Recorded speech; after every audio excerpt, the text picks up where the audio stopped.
Sure, it was cold out there today. If you tuned in at 5 o'clock, I showed you some numbers for McAllen showing it was one of the coldest April days in terms of high temperatures in the last 60 years or so. Going back to 1960 in Brownsville at the airport, and coldest April high temperatures.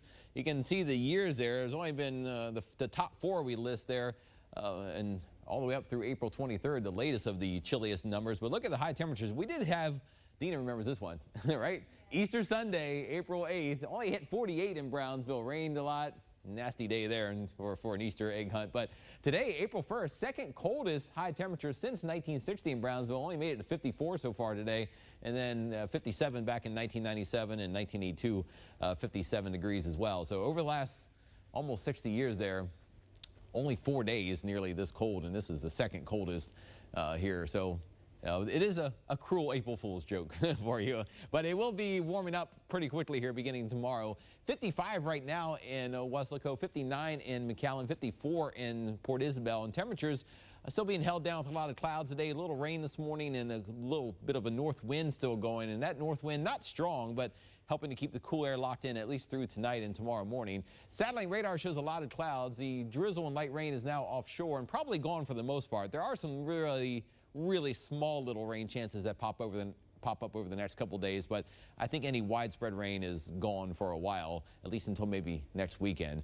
59 in Falfurrias, 61 to the north in San Antonio. We'll show you some numbers coming up next half hour. It's actually warmer in some areas well to the north of the valley than it is in the valley. Even up in the places like Alaska have some warmer temperatures than we do right now. So yeah, it's a little flip-flop here. 60s for the most part across Texas this evening though.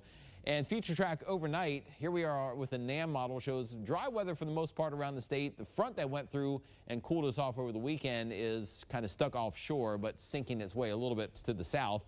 The warmer flow starts to return, especially Tuesday and Wednesday. You can kind of see the flow of the clouds coming back in. I think tomorrow could still be a fairly cloudy day, and even Wednesday may start off cloudy. Could have a couple sprinkles or maybe a very light rain shower in spots on Wednesday, but just mainly because of the thick clouds. Another storm system well to the north is hanging out up there, and we'll get here kind of weakening as it does, but helps to pull up some warmer temperatures Wednesday and Thursday. So again, a warming trend on the way for a while. Here's a closer look at Future Track tonight. Shows cool, mainly cloudy conditions. This model run does, I think it's a little aggressive here. It really breaks up the clouds tomorrow morning and keeps the clouds away. I think it will be a fairly cloudy day, maybe not 100% clouds, but mainly cloudy or mostly cloudy, even though this computer shows it being sunnier tomorrow. So I think no matter what, though, it's going to be warmer than today, at least up close to the 70-degree mark or warmer. But rain chances are very small, maybe 10% chance of a sprinkle late tonight and early tomorrow morning, and maybe late tomorrow night and Wednesday. Very light sprinkle or rain shower, but nearly dry weather, I think, is the rule for the next couple of days. So first 1-5 AccuWeather forecast tonight.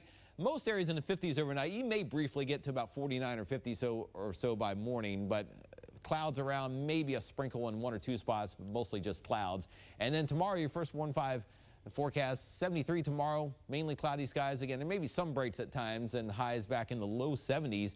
And then the first 1-5 AccuWeather 70 forecast. Here come the 80s again, near 83 on Wednesday and Thursday and Friday and Saturday. Could be a little breezy around at times on Wednesday and maybe again on Friday. But generally a warm, humid stretch of weather there. We see those nighttime temperatures back in the low 70s by Thursday, Friday, and Saturday mornings. Saturday we'll have to watch. If you have travel plans outside the valley in central or southern Texas, there may be some storms moving through the area, even maybe a few here. So keep an eye on the skies Saturday. Could be a few showers and storms around even here in the valley. And then behind it, though, it stays very warm to finish the weekend on Sunday and mainly dry. We'll keep looking at the weather around. Remember, I'll show you some more cold weather facts coming up next half hour here on Channel 5 News at 6.